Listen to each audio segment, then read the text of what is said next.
And that's what happened at Willow Mary. Let's be honest, those mobiles that were there, they couldn't relocate them anywhere because of the range. Nobody wanted to bring them. No, it's a problem. Good morning, Commissioners. Let's call the January 28th inaugural meeting to order and proceed with the election of Chair for 2026. Commissioner Kerr? I'd like to nominate Commissioner Sennett. Thank you very much. Commissioner Sinnott, would you accept that? I would. Thank you. I would. Are there any further nominations? Third and last time. Hearing none, we'll declare Commissioner Sinnott elected as Chair for 2026 and proceed with the Vice Chair. A nomination, please. I'd like to nominate John Rice. Commissioner Rice, would you accept that? I do, thank you very much. Thank you. Any further nominations for Vice Chair? For the third and last time. Hearing none, declare Commissioner Rice elected as Vice Chair. Thank you.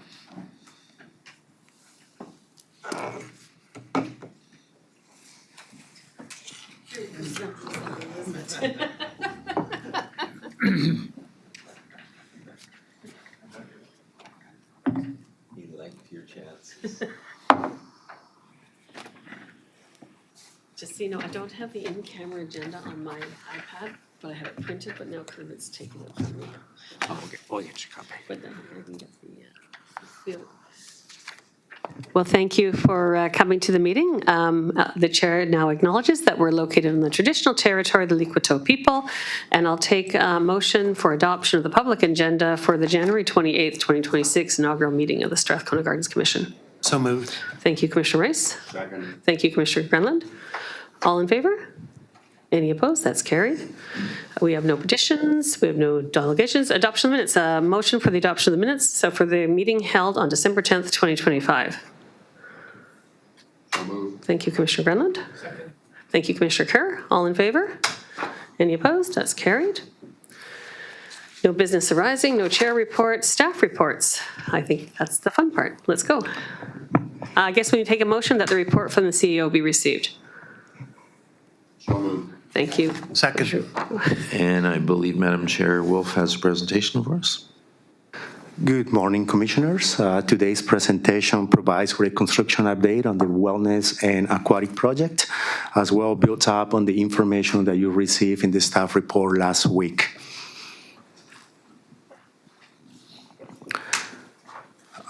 Work continues across all areas of the project. We have people working in the lower natatorium. We have in the roof, upper roof as well. People crews on the basement, the technical corridor. We have crews in each of the 4 different tanks, as well people working in the ceilings. And I will share a few images so you can observe what's happening on site. It's going to speak about the 2 different phases. For the last 17 months, I've spoken only about aquatic, but phase 2 is approaching very soon, so we're doing a lot of planning with the builder and the consultants to make sure that we have this plan for phase 2 well developed and coordinated with the managers of Strathcona to minimize the impact. So phase 1 aquatic center, we are 17 months into construction. We started this project in August 2024. Approximately 65% has been completed. We have 8 months remaining to complete the aquatic project.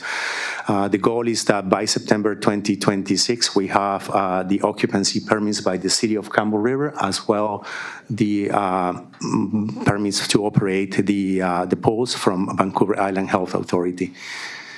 Phase 2, in terms of when we expect to start the renovation of the existing spaces, decommission the existing aquatic center, and start building the wellness, is scheduled for August or September 2026. It all depends when we obtain the occupancy permit for the new facility. The duration is estimated at 8 months. So everything to be completed in March, April 2027.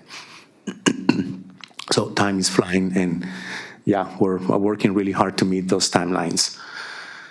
I'm just going to speak about what's happening on the exterior of the building. What you're seeing right now, these images are absolutely all 100% related to the new aquatic center. Nothing is happening in the existing facility. You can see the exterior work going on. We have all the different layers of the envelope being built. The image on the left side shows all the insulation panels. You don't see any walls being built because it's all going to be glazing. So right now what we're trying is to control temperature for the guys who are building inside. That temperature is key to be able to do all different layers of the pools. On the left side of that image as well, that's the west aspect. You can see the dense deck layers, peel and stick, and also insulation going up. The image on the right side, you see most of the peel and stick. You can see openings for the windows and the doors. And again, when you see those orange insulation blankets, it's just to maintain temperature inside. So basically weather tight, things are going really well. I'm just going to speak about the roof. The image on the right side shows the higher natatorium roof, 95% complete. On the left side, there's work happening on the lower natatorium. We have been very lucky with the weather for the last 15 days. This is weather-dependent activity, but the roofers have been able to advance work significantly, so good news for that. These two images shows the construction of the roof on the east side of the facility where it joins the existing one. It's hard to see, but if you look at the very back, you can see some structures still sitting on that roof. Those are the curbs that are going to support 3 of the main air handling units that are part of the mechanical system, the HVAC system for the aquatic center. And this is what's happening inside that you don't get to see when you drive by. So the picture on the left side is the lap pool. You can see the difference in the concrete. So what's the darker is what we call the thin set. It's the mortar layer that has to go into the finished concrete. And it has to go everywhere at the base of the pool and also the walls. Every single pool has to go through the same process.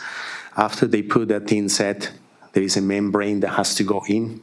And after we do put the membrane, we fill the pools with water to make sure that we don't have any leaks. Once it's confirmed that there are not any leaks and all testing is passed, and then the tilers start putting all the finishes on the pool. So significant amount of work that needs to happen before the tile goes in. This work is being done by the tilers, so they manage all those scopes of work. The photo on the right side shows the leisure pool, and you can see that 100% of the water features have been poured. A little bit of gives you a shape of the, I believe it's called the lazy river.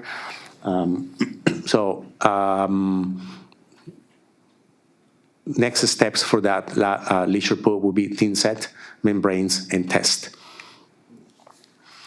So I have a 30 seconds video, low quality video that I did myself that shows what's happening inside the lap pool.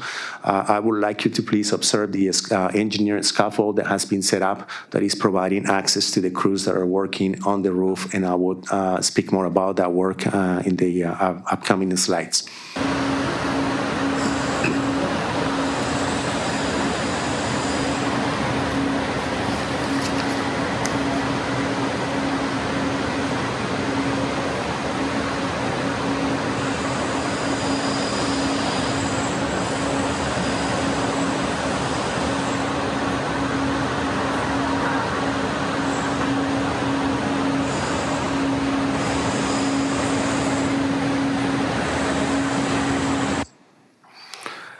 I'm happy to respond to questions at the end of this presentation. Okay, so now you can see what's above the scaffold. Definitely provides access to the ceilings. And what you're seeing right now is painting of the different structural members and the Q deck, as well the installations of all mechanical, electrical roofing, as well the acoustic panels. Really important to understand that these layers need to be placed in these members to prevent the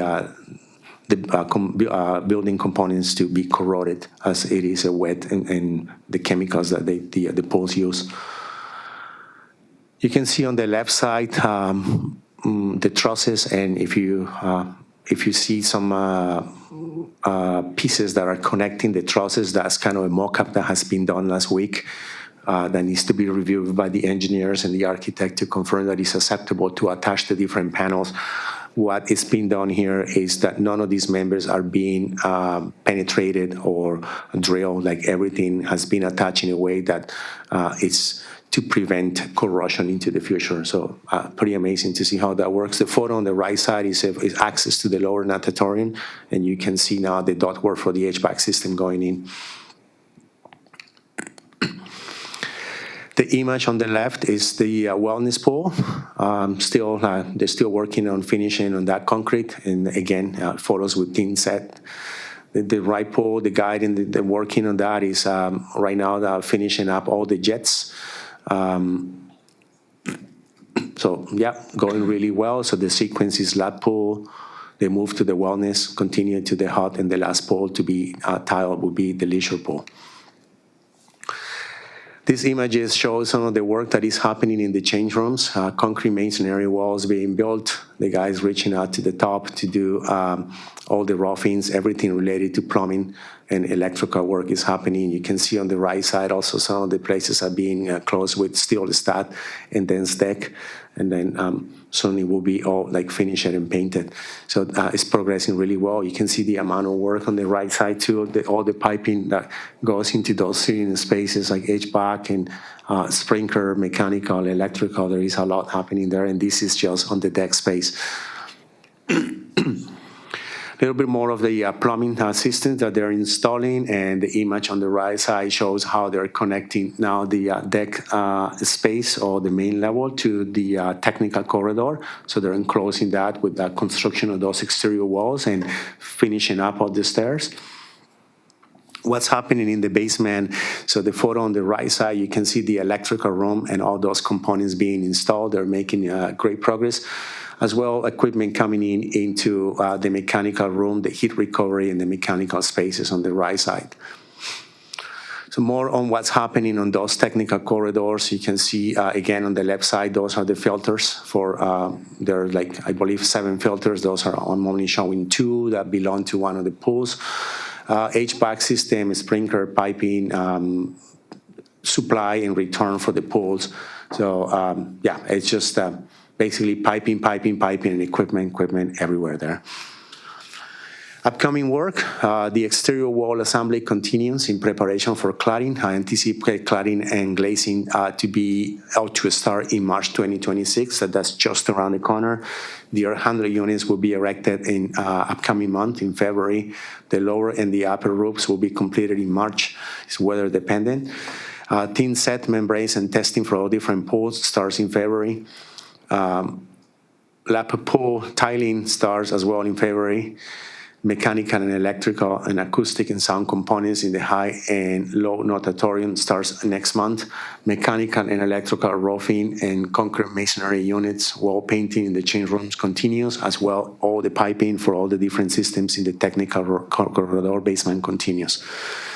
The project remains on schedule. I had a chat with Heather Bray last week, and it has been confirmed. We're doing really well. We have bi-weekly meetings, but I always sit with them separate, and I say, no surprises. I want to make sure that you guys are doing well and meeting the schedule. They also are working on weekends, and a lot of the painting is happening overnight, and this is also due because of the chemicals that come out of this painting. So budget status, so I have broken down the budget status into the 2 different phases. $69.8 million was approved by the board back in 2024 with $52.3 million allocated to the Aquatic Center and $17.5 million to the renovation, which is the Wellness Center. So this is how we're doing. So 88% of the total budget is being awarded to the builder. Basically, it's construction cost or hard cost. The other 12% is soft cost, and it's all related to design fees and contingencies and hiring other consultants that are no part of the Prime Consultants umbrella. So the contract with the builder right now is $61.4 million, and that includes the change orders that we have approved to them. We have $30.88 million with a progress claim that was approved for all work completed in November. We received progress claim for December and is being reviewed. That progress claim is anticipated to be processed next week, all goes well, for a $1.55 million. There is a supplementary report that also shows all the progress claims that have been approved. We have a contract with the prime consultant, ACMA, and the sub-consultant team, all the engineers that work for the team, for $1.38 million. That includes all the design fees and the contract administration that they're doing for us. Those professional service contract administrations approved today are $734,000. So we have a little bit less than $600,000 to process until we finish phase one and phase two. And then we have other costs related to consultants, owners consultants, normally everything related to geotechnical and all the tasting agencies, commissioning, roof inspectors, everything related to fire stopping, and so many other consultants are hired by the owner, in this case by SRD's staff. We manage those consultants and we coordinate all the work with Heather Bray and ACMA. So we have $7.02 million allocated to all related to those consultants, as well all the contingencies for the project. Today we have paid $585,000 approved. So we have a very healthy contingency to finish this project. The project expenditures paid to date are $32.2 million, which is the equivalent to 46% of the total budget, and the project is within the approved budget. With this, finalize my presentation, and I'm happy to respond to any of your questions or just expand on my presentation if needed. Okay, commissioners, questions? I have a question. Plus or minus, how, for, economically for, the city itself, how many people are working on site at the construction, plus or minus a day? Yeah, 60 to 80 people. So roofers come in, we have a crew of 10 more guys, but yeah, right now that's the number. The maximum number of people that I was told by Heather Bray is close to 100 one single time. So we're definitely going to have a significant number of tilers coming, working on all the different pools in order to meet the schedule. And also really important that Nidhi mentioned that the key is to actually get rid of that scaffold, finish everything that is happening in the ceiling so it provides all the space that is needed to tile where the scaffold is. So that's the key here, to finish on time. Okay, Commissioner Kerr. Thank you, Chair. Really impressive, really impressive. And it's been fun to see behind the scenes, behind the ceilings, behind the walls, and really see how the details of how this is proceeding. And really, from my background, just being aware of how things have changed over the last 50 years. And I'm sure the detail that's going into this, it's not just the cost is a lot higher than it was 50 years ago when it was built. But I think also the details, the sophistication, and also just, with the consultants, with the people, the people that are looking at it, that it's a far more sophisticated kind of building than it ever was. It's not apples and oranges. We're talking about a whole different level of facility here than within 50 years ago. And all the problems that were associated with that building, all the way, that pool especially, all the way along. So, no, I'm really impressed. My question has got to do with the wellness center and the 8 months it's going to take to put that together. How is the traffic flow, construction flow going to work with because basically the pool's going to be isolated from the rinks because it's going to be, the wellness center operation be right in the middle of that. So how's that flow going to go? Yeah, that is correct. We're looking into that plan right now with the builder. The main access will be through Dogwood. And what we need to understand is really, well, how are people going to access the arenas? So I will provide more information in my next report. I'm happy to do that. We have the team reviewing. There's a lot of coordination that needs to happen with the Strathcona gardens managers. And so go ahead, Robin. I think you have something to say here. Yeah, just to add to that, the 95% of all the arena users are self-sufficient. They don't have to go through the admin team. It's just for our programming and public skating. So we are looking at setting up a sort of a satellite area for that at the back of the arenas so people don't have to walk around. And then the pool admin and registrations and everything will be moved. So it should be fairly seamless, but we'll work those details out. But the arenas typically are 95% very independent. Any further questions from commissioners? Yes, Commissioner Dahl.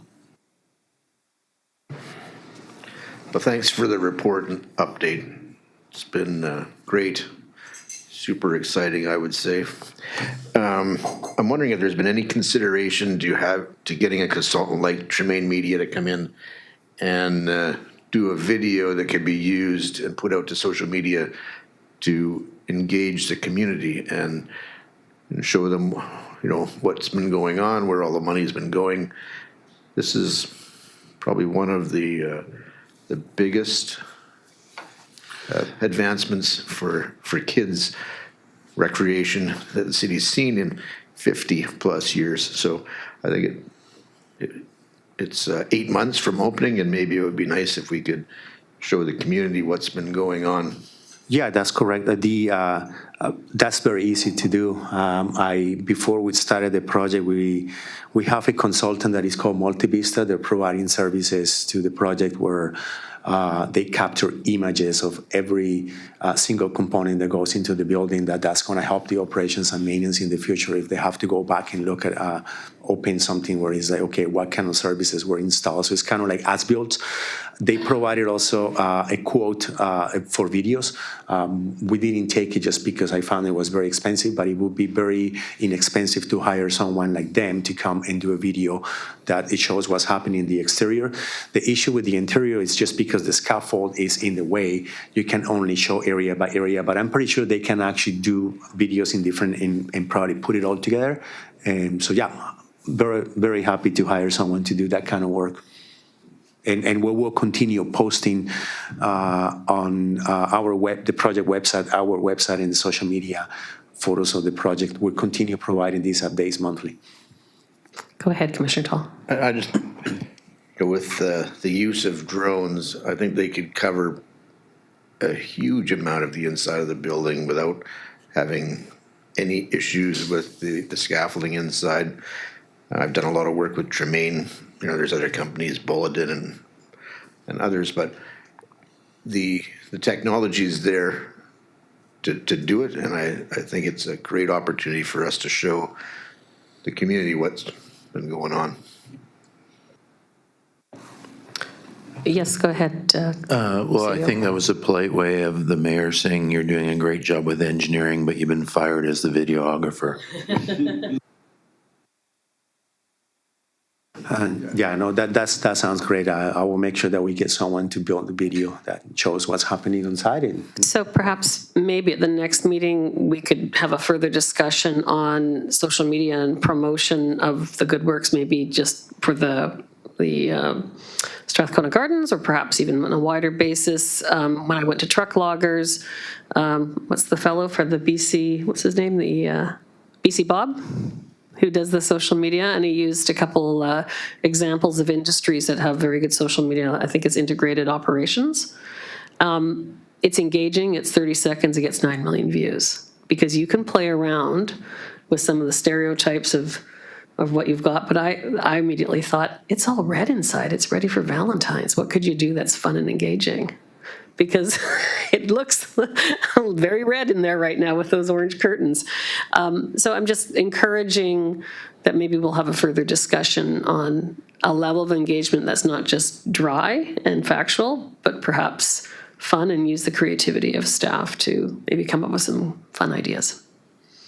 I just wanted to say, if any of the commissioners want to come to the site and observe what's happening within the spaces, you're more than welcome. Just let me know, and I will arrange that with the site superintendent. I'm actually quite interested. What about you, commissioners? If you're interested, maybe we should book something, but Commissioner Kerr, you had something to add.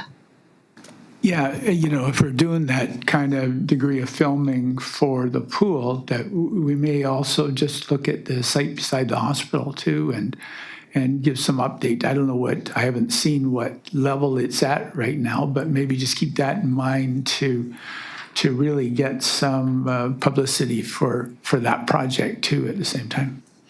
Yep, we can do. Okay, so I sort of left it at the invitation from our staff to come and visit. I didn't see an indication. Are commissioners interested in doing a visit? After February 16th. Okay, so is that sort of something we could pencil and maybe staff could coordinate that? Okay. Yeah, we can do that. Yeah. Okay, so all in favor of receipt? Any opposed? And then we have another motion that the supplementary report from the CEO be received, and that's with respect to the additional spending. Move receipt. Thank you. Second by Commissioner Kerr. All in favor? Any opposed? That's carried.